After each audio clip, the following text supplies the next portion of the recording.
에베소서 6장 1절로부터 4절까지 말씀은 부모와 자녀 사이의 상호 존중의 모습을 나타내고 있습니다. 지난 주일은 원로 목사님께서 오셔서 어린이날 에베소서 6장 4절의 말씀을 가지고 함께 은혜를 나누었습니다.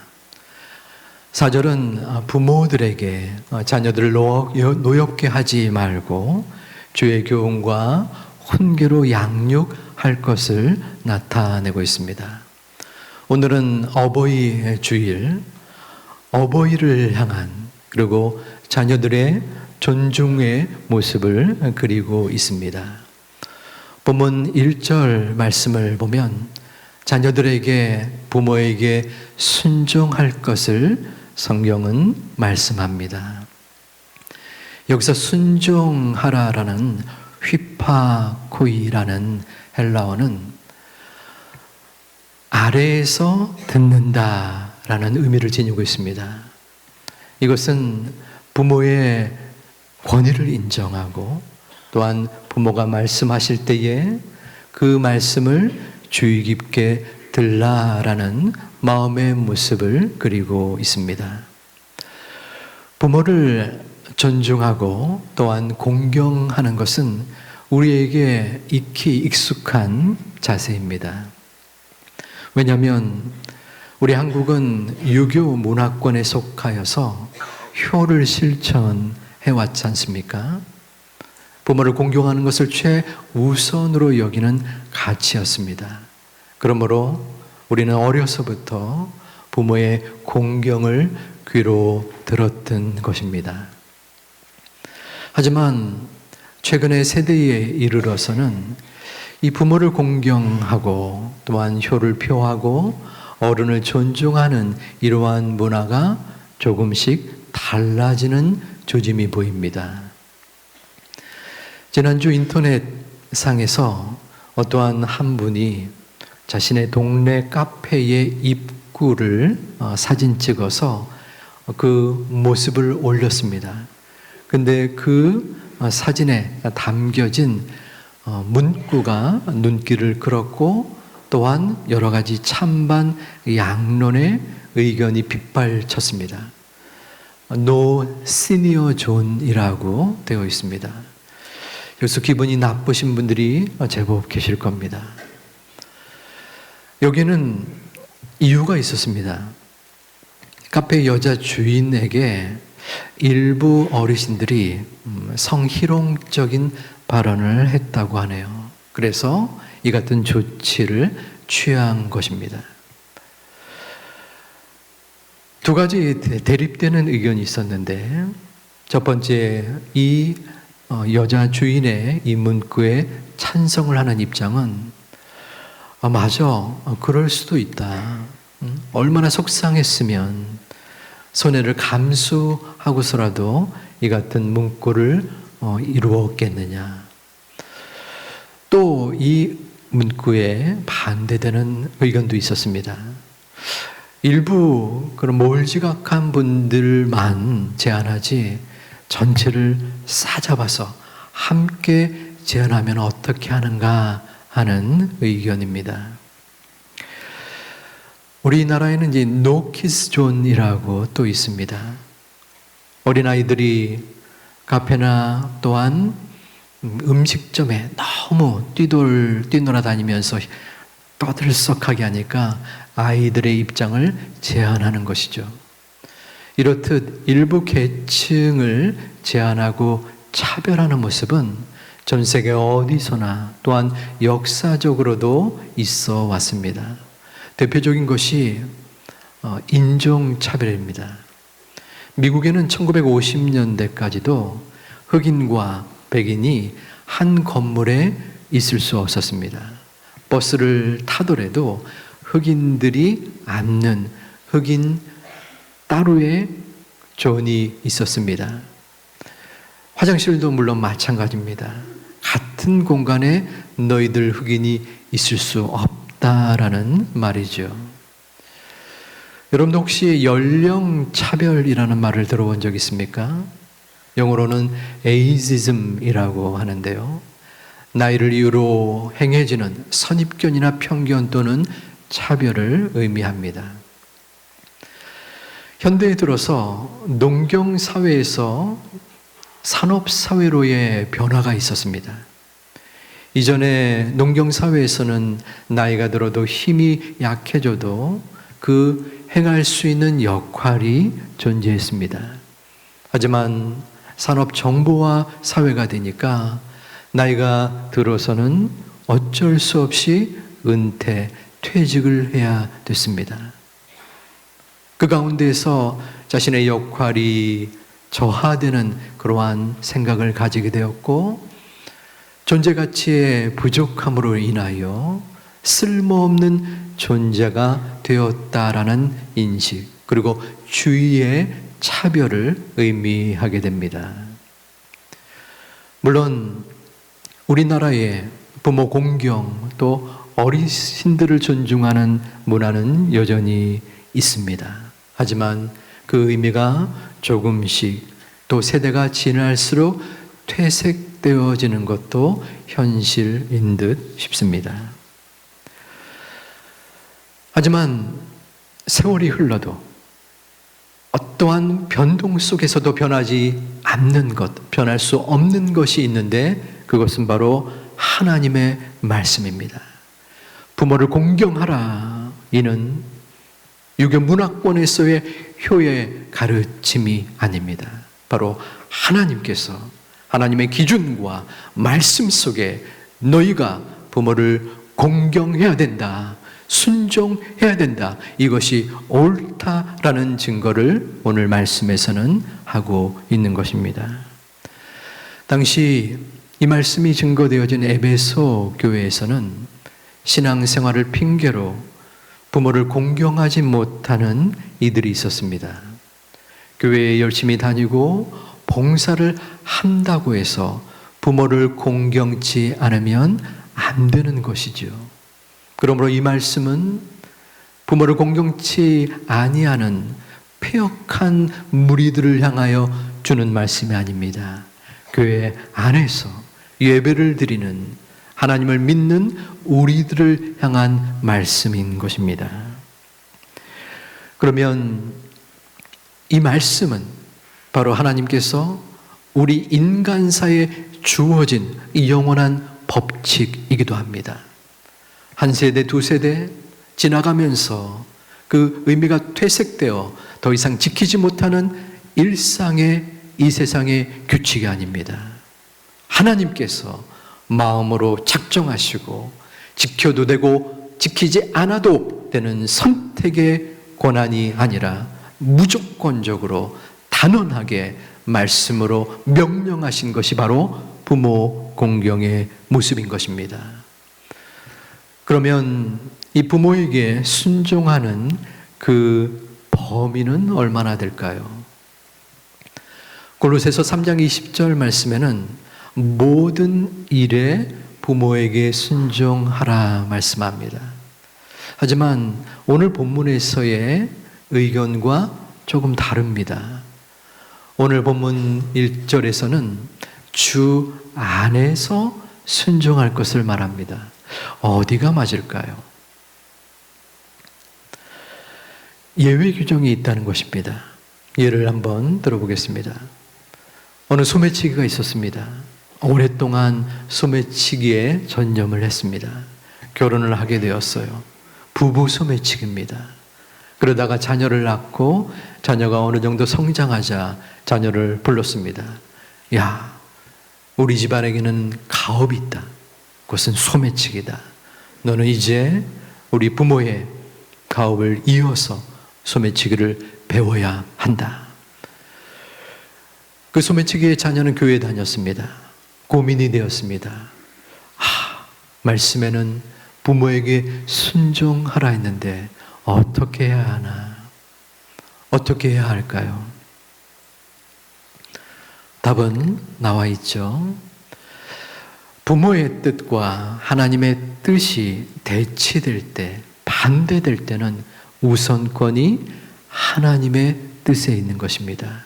우리가 주 안에서 순종하는 것입니다. 제가 이전에 아버님이 교회를 안 다니셨기에 교회 나가는 것을 반대했습니다. 교회 나가면 혼날 줄 알아.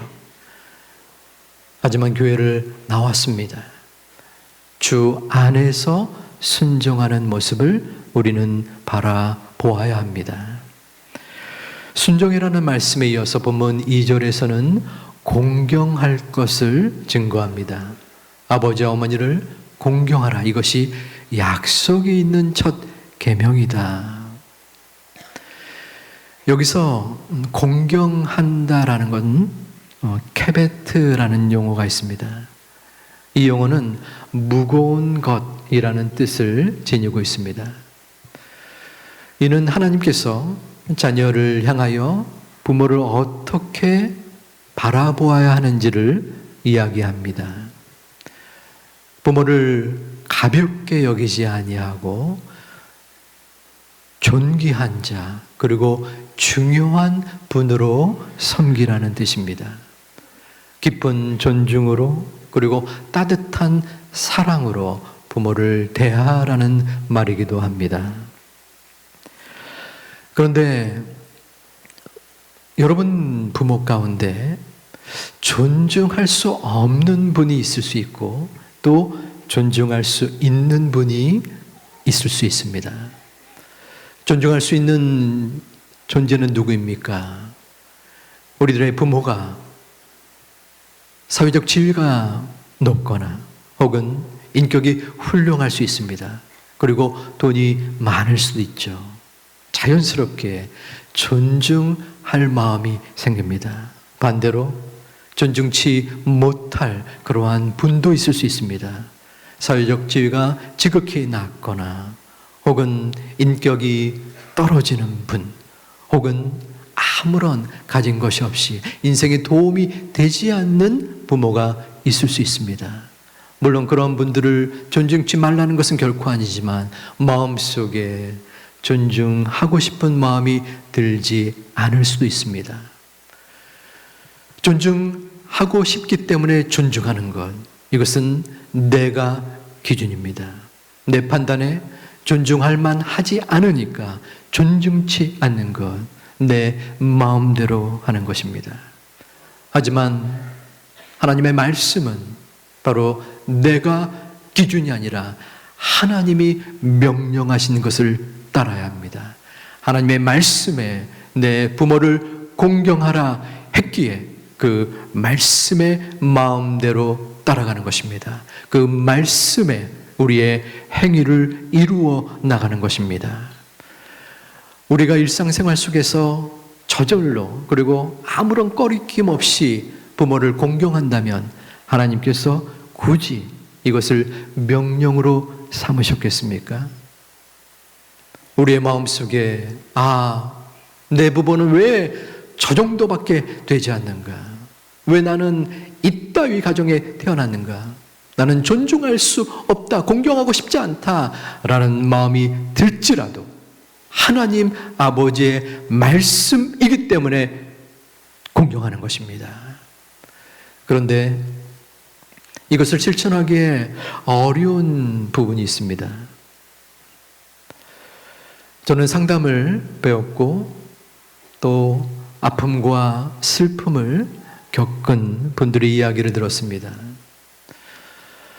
그 가운데서는 그 아픔의 모든 경위와 또한 진행이 부모에게서 나오는 경우가 많은 것을 볼 수 있습니다.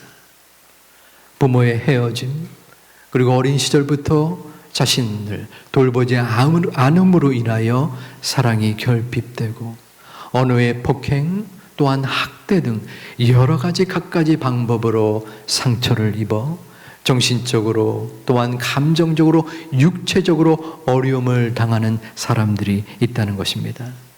이런 경우 부모를 공경하고 싶은 마음이 들겠습니까? 소통하기도 싫고 또한 그 관계를 이어나가는 것조차 마음에 들 것입니다.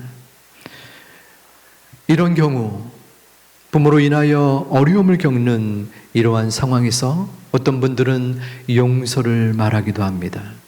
용서를 해야만 부모의 공경으로 갈 수 있기 때문이죠. 하지만 용서가 그리 쉬운 것은 아닙니다. 더구나 오랜 세월 동안 부모와의 관계 속에서 이루어진 상처는 갑작스럽게 변화되기가 어렵다는 것입니다. 어린 시절 내 자아가 성립되기도 전에 부모는 나를 돌보지 않았고 그 부모 때문에 내가 도움받은 것도 없는데 어찌 내가 그 부모를 이해하고 또한 곧바로 받아들이고 용서로 나아갈 수 있겠습니까? 그러한 항변이 뛰쳐나오는 것입니다. 저 또한 감정 표현에 서투르고 또한 마음에 자녀와의 관계가 익숙지 않았던 원만하지 않았던 아버지가 있었습니다. 저에게 아버지의 기억은 격려와 칭찬보다는 야단과 꾸중이 많았습니다. 한동안은 아버지에 대한 부정적 이미지 때문에 아버지 하나님이라는 그 외침이 마음에 어색하고 또한 힘겨운 순간 기간들도 있었습니다. 하지만 돌아가시기 전에 암으로 투병을 오랫동안 수년간 하셨고 또 아버지의 약한 모습을 바라보고 또 병간호를 하면서 대화를 이루어가면서 내가 그동안 바라보았던 그것과 많이 다르구나. 아버지도 자녀를 사랑하셨는데 그 세대의 부모처럼 그것을 표현치 못하고 또한 나누지 못했구나 하는 이해를 갖게 되었습니다. 저로서는 소중한 회복의 시간이었습니다. 하지만 모든 사람이 이처럼 특별한 상황이나 혹은 상담을 통하여 부모와의 관계가 회복되는 것은 아닙니다. 우리의 마음속에 상처가 분명히 있을 때 우리는 어떠한 마음을 가져야 할까요? 그럼에도 우리에게 은혜가 있습니다. 우리에게는 우리의 마음속에 우리를 자신의 몸 바쳐 사랑한 하나님 아버지의 사랑이 있는 것입니다. 그 하나님의 사랑이 우리를 용서하셨고 우리를 숨쉬게 하고 우리를 아픔과 괴로움 속에서 만져주십니다. 그 사랑으로 인하여 우리는 원망과 좌절 속에서 다시 한번 일으켜져 회복되어질 수 있는 것입니다. 아버지 하나님은 우리의 마음속에 항상 존재하여 주십니다. 그렇기 때문에 우리는 마음속으로 하나님 아버지께 기도해야 합니다. 아버지 하나님, 저는 아직도 마음속에 부모로 인한 아픔이 있습니다. 내 마음에 분노가 남아 있습니다. 아버지 하나님, 제 마음의 상처를 어루만져 주시고 인도하여 주시옵소서. 아버지의 큰 사랑이 제 마음속에 충만하여서 그 사랑이 넘침으로 그 사랑이 다른 이들에게 전달되어질 수 있는 은혜가 있게 하여 주시옵소서. 하나님께서는 부모를 공경하라 했는데 저는 공경하고 싶지 않습니다. 공경은커녕 도저히 용서할 수 없고 원망스럽기도 합니다. 그러나 하나님의 말씀, 하나님께서 공경하라 했기에 오늘보다는 내일이, 올해보다는 내년이 주님 앞에 점점점 나아감으로 말미암아 조금씩 공경의 모습으로 변해질 수 있도록 인도하여 주시옵소서. 우리의 간절한 소망의 기도가 주님 앞에 응답되는 여러분 되시기를 주님의 이름으로 축원드립니다. 어떤 분들은 하나님께 원망의 이야기를 할 수 있습니다. 왜 저는 이런 가정에서 태어났는지요? 왜 하나님은 저를 상처 속에서 자라나게 하여 주셔서 지금 그 영향으로 말미암아 자녀들, 가족들과의 관계도 힘들고 주변 사람들과의 관계도 힘든 이 모습을 어찌해야 하나요? 그러나 우리는 그 뜻을 정확하게 알 수 없지만, 하나님의 섭리를 우리는 명확하게 깨달을 수 없지만, 우리의 아버지 하나님은 여러분들을 한 분 한 분 품에 안아 주신다는 것입니다.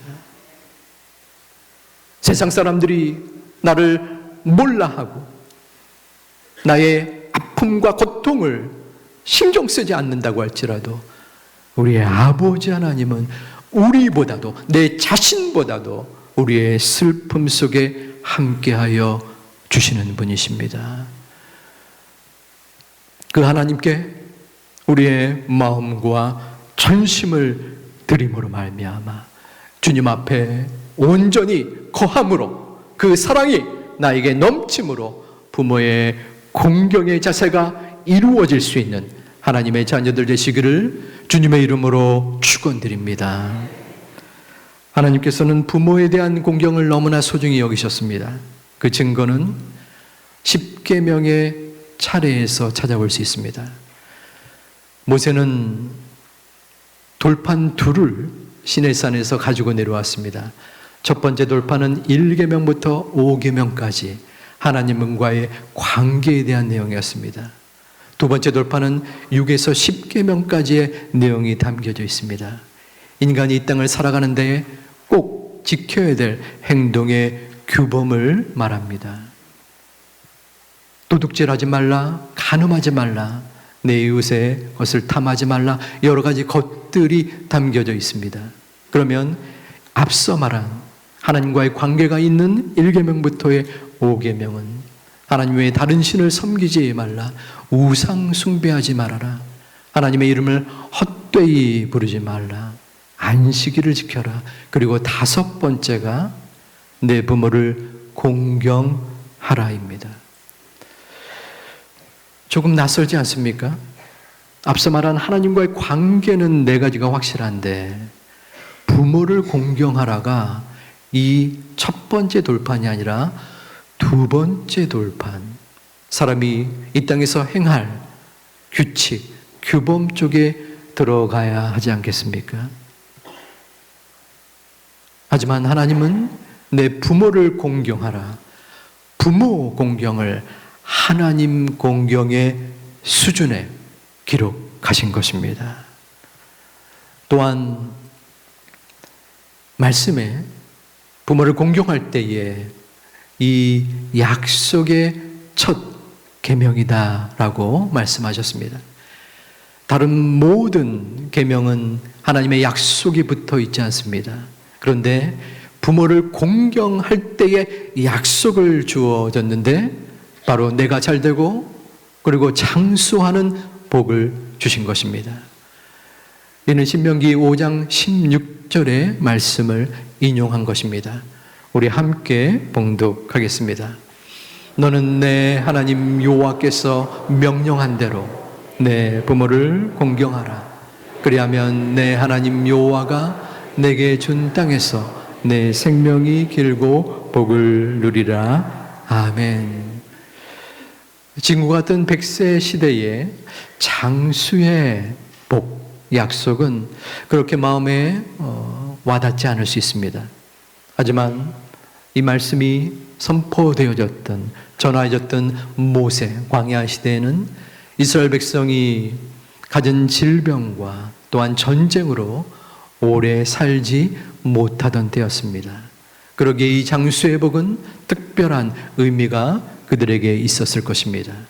하나님의 말씀은 약속이 없어도, 복이 주어지지 않아도 당연히 지켜야 할 것인데, 하나님께서는 더불어서 덧붙여서 약속과 복을 허락하신 것입니다.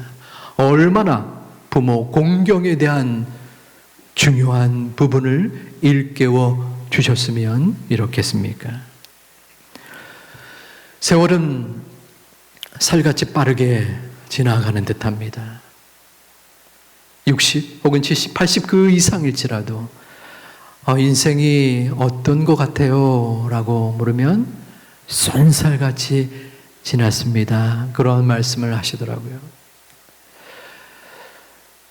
우리에게 인생이 많이 남은 것 같은데 실상은 또 그렇지도 않습니다. 사랑하기에, 용서하기에도 부족한 날들입니다. 그러므로 우리는 마음속에 주님의 음성을 바라보아야 합니다. 저 또한 마음속에 부모님이 상대적으로 조금 일찍 돌아가셨어요. 양가 부모님이 저에게는 안 계신데, 있을 때 잘해 라는 말을 사람들이 많이 하는데 그 통상적인 말이 저는 순간순간 떠오릅니다. 계실 때 잘할 걸. 좀 더 연락을 자주 드리고 따스한 이야기를 나누고 또 좀 더 식사라도 같이 했었으면 좋았을 텐데 행하지 못했던 저의 후회스러움이 진하게 남아 있습니다. 하지만 나에게 그리고 우리 형제에게 주신 그 부모님의 은혜를 바라보며 마음에 감사를 갖습니다. 부모님을 통하여 내가 믿음을 얻게 되었고 신앙의 지금 이 정도의 모습을 갖게 되었음을 하나님 앞에 감사드리곤 했습니다. 이 순간 아직까지 부모님이 내 곁에 있는 분들이 있다면 참으로 고맙고 또한 소중한 모습인 것입니다. 우리는 조금 우둔하여서 지나고 나서야, 없고 나서야 그 소중함을 알게 되는 듯합니다. 아직까지 회복할 수 있는 기회가 있고 사랑을 나눌 수 있는 또한 시간이 있고 함께 공경할 수 있는 은혜의 날들이 우리에게 있기 때문입니다. 부모님이 멀리 떠났다고 아직까지 남아있는 내 마음속에 아픔과 분노가 있다고 끝난 것은 아닙니다. 다시 한번 회복과 치유의 모습으로 나아가기를 기도해야 합니다. 그러면 그 마음을 우리들의 자녀가 알아줍니다. 내 마음속에 엉켜였었던, 뭔가 암울했었던, 깜깜했었던 그 마음의 분노, 상처를 계속 가지고 있으면 그것은 짐이 되고 아픔이 됩니다. 하지만 주님 앞에 아버지 하나님, 저의 이 부족한, 불충한 마음을 주님 인도하여 주옵소서. 아버지 하나님, 돌아가신 부모님이지만 내가 그 마음에 오해를 풀고 또한 받아들이고 화해로 나아가기를 소망합니다. 그러한 마음의 기도를 드릴 때 하나님께서는 그 용기를 북돋아 주시고 또한 기뻐 받아 주십니다. 우리에게는 무엇보다도 은혜가 있습니다. 적절한 예인지는 모르겠지만 예를 드는 겁니다. 제가 로또 5억 원에 당첨됐습니다. 하나도 안 놀라시는 거죠. 여러분이 5억 원에 당첨됐습니다. 얼마나 좋겠습니까? 5억 원 당첨됐는데 그걸 돈을 찾으러 갔는데 옆에 어떤 사람이 내 발을 밟았습니다.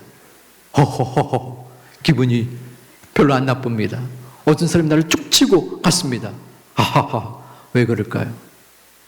5억 원, 5억 원. 5억 원 찾으러 가는데도 기분이 나쁘신 분들도 계시는 것 같네요. 큰 기쁨이 있기 때문입니다. 그런데 하나님의 선택하신, 하나님이 나의 삶을 인도하시는 그 가치가 5억 원보다 덜합니까? 50억, 500억 이 땅의 계산으로서 도저히 행할 수 없는 그러한 은혜를 우리는 받은 것입니다. 그 사랑을 우리는 지금 경험하고 있는 것입니다. 그렇기 때문에 우리의 상처와 아픔과 문제와 어려움, 설령 그것이 부모와의 관계일지라도 하나님께 맡기고 나아간다면 하나님께서는 우리의 심령을 어루만져 주신다는 것입니다. 그것이 바로 우선순위입니다. 아버지 하나님이 저의 마음을 만져 주시옵소서. 주님의 사랑이 충만할 때 조금씩 은혜로 나아가는 것입니다. 조금이라도 주님의 사랑이 전달되어지고 그 사랑이 우리의 부모와의 관계 속에 부모를 공경하는 수준까지 이루어 주는 것입니다. 사랑하는 우리 제2가족들은 이 어버이날, 어버이 주일에 맞춰 아버지 하나님의 풍성한 사랑, 아버지, 나를 돌보시고 나를 바라보시는 그 아버지의 사랑을 마음에 품으시고 이 땅의 부모님들에게 공경하고 존중하는 하나님의 소중한 자녀들 되시기를 주님의 이름으로 축원드립니다.